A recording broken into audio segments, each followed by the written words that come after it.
UPSC के चाहे pre हो चाहे मेंस हो, इकोनॉमिक सर्वे बड़ा इंपॉर्टेंट रोल प्ले करता है। मेंस में बहुत अच्छे आंसर लिखने में, चाहे डेटा देना हो, चाहे गवर्नमेंट की कोई पॉलिसी के बारे में बताना हो, और प्री में डायरेक्टली सवाल पूछते हैं। 2023 में एक्सपोर्ट के बारे में सवाल पूछा था, इकोनॉमिक सर्वे से डायरेक्टली सवाल पूछे जाते हैं।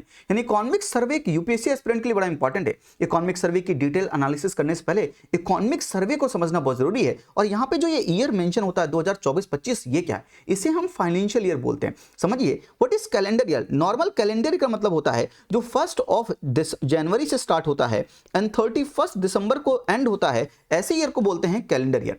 Then what is financial year? Financial year economic calculation में यूज करते हैं, चाहे वो जीडीपी की कैलकुलेशन हो, चाहे इकोनॉमिक सर्वे का बताना हो हमें, चाहे बजट हो, हम हर समय फाइनेंशियल ईयर का यूज करते हैं। What is financial year? जो ईयर 1 अप्रैल से शुरू होगा एंड 31 मार्च को एंड होता है, 31 मार्च को एंड होता है, ऐसे ईयर को हम बोलते हैं financial year.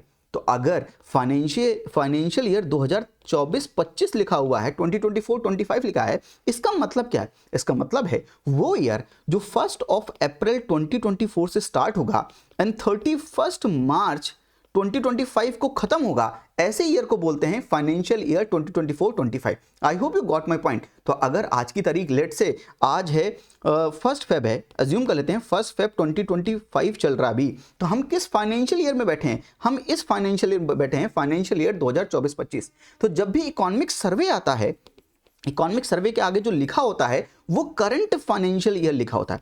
Current financial year यानी अगर 2023-24 या 2024-25 चल रहा है अभी फाइनेंशियल ईयर, अगर 2024-25 चल रहा है, विच मींस इकोनॉमिक सर्वे जब भी आएगा इस साल का, तो इकोनॉमिक सर्वे के आगे क्या लिखा होगा? 2024-25। लेकिन जो बजट आता है, budget is always a prediction for the future, current नहीं, फ्यूचर फाइनेंशियल ईयर, यानी जो कमिंग फाइनेंशियल ईयर है उसका प्रिडिक्शन, उसमें कितना रेवेन्यू आएगा, कितना एक्सपेंडिचर होगा, उसको हम बोलते हैं बजट। यानी इकोनॉमिक सर्वे के आगे जो लिखा होता है वो करंट फाइनेंशियल ईयर होता है, और जो बजट के आगे मेंशन होता है, अगर बजट आएगा इस बार तो ये बजट 2025-26 के लिए आएगा।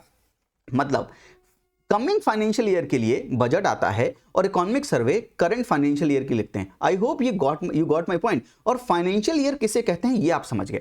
अब आइए थोड़ा सा इकोनॉमिक सर्वे के बारे में और समझ लेते हैं। इकोनॉमिक सर्वे रिलीज कौन करता है? ये एक एनुअल रिपोर्ट है, एक साल की रिपोर्ट है जो मिनिस्ट्री ऑफ फाइनेंस रिलीज करती है। अब मेरी बात समझिएगा, अभी 6 महीने पहले ही आया था क्योंकि इस बार इलेक्शन हुए थे, इसके बाद बजट हुआ, इकोनॉमिक सर्वे आया, लेकिन वैसे ये एनुअल रिपोर्ट है, ये अब 6 महीने में नहीं आता है, ये एक साल में आता है क्योंकि इलेक्शन ईयर था, इस वजह से ये चीज हो गई है, ये 6 महीने में दोबारा फाइनेंशियल ईयर आ रहा है, अदरवाइज ऐसा नहीं होता। तो ये एनुअल रिपोर्ट कौन रिलीज करता है? Ministry of finance. लेकिन ये प्रिपेयर कौन करता है? Prepared by the economic division under the department of economic affairs. Ministry of finance के अंदर बहुत ढेर सारे डिपार्टमेंट है, किसी भी मिनिस्ट्री के अंदर बहुत ढेर सारे डिपार्टमेंट होते हैं। मिनिस्ट्री ऑफ फाइनेंस के अंदर डिपार्टमेंट है, department of revenue, department of expenditure, department of economic affairs. तो ये जो डिपार्टमेंट ऑफ इकोनॉमिक अफेयर है, ये प्रिपेयर करता है क्या? Economic survey under the guidance of chief economic adviser. Current chief economic adviser कौन है? कमेंट बॉक्स में मुझे बता दीजिए। और साथ में इस इकोनॉमिक सर्वे को टेबल कौन करता है? पार्लियामेंट में it is table by the finance minister. इस समय फाइनेंस मिनिस्टर कौन है, उनका नाम भी कमेंट बॉक्स में दे दीजिए। और ये कैसे, कब रिलीज होता है? 1 day before the union budget. तो ये 31 जनवरी को रिलीज होगा और 1 फेब को क्या आएगा? Union budget. यानी एक दिन पहले जो होता है यूनियन बजट के, वो इकोनॉमिक सर्वे रिलीज किया जाता है। इंपॉर्टेंस क्या है इकोनॉमिक सर्वे का? वैसे उसके पहले अगर मैं आपको एक चीज बताऊं, हमने प्रीलिम्स में इकोनॉमी में अगर आपको प्रॉब्लम आ रही है, इकोनॉमी में 90% प्लस एक्यूरेसी रहे, इसके लिए मैं आपको इकोनॉमी पढ़ाऊंगा और मैं इकोनॉमी का स्मार्ट कवरेज कराऊंगा with all current affair, contemporary issues, latest जो बजट है, इकोनॉमिक सर्वे है, सब कुछ इंक्लूड करके पढ़ाऊंगा। साथ में यूपीएससी के, सीडीएस के, सीएपीएफ के क्वेश्चंस भी करवाऊंगा at just 2,999 for first 100 students. इसको एनरोल कर लीजिएगा, इसकी लिंक जो है डिस्क्रिप्शन बॉक्स में। साथ में अगर सभी सब्जेक्ट को कवर करना है होलिस्टिक प्री के लिए, इस प्री में इस बार परफेक्शन चाहिए, तो हमारा एक प्रीलिम परफेक्शन प्रोग्राम भी है जो कि 6 फरवरी 2025 से स्टार्ट हो रहा है। इस प्रोग्राम को भी आप ज्वाइन कर सकते हैं, इसके फीचर्स देखना है, लिंक डिस्क्रिप्शन में है, जाके आप चेक कर सकते हैं। आइए समझते हैं इकोनॉमिक सर्वे की इंपॉर्टेंस क्या है। इकोनॉमिक सर्वे में जो दिया होता है उससे एक चीज समझ में आती है कि हम इकोनॉमिक पॉलिसीज कैसे शेप करेंगे, यानी जो हमने इकोनॉमिक पॉलिसीज पहले अडॉप्ट की हैं उसका क्या रिजल्ट रहा, उसका डेटा आएगा, रिजल्ट आएगा, उस रिजल्ट के अकॉर्डिंग अब हम अपनी इकोनॉमिक पॉलिसीज आगे के लिए कैसे रखेंगे।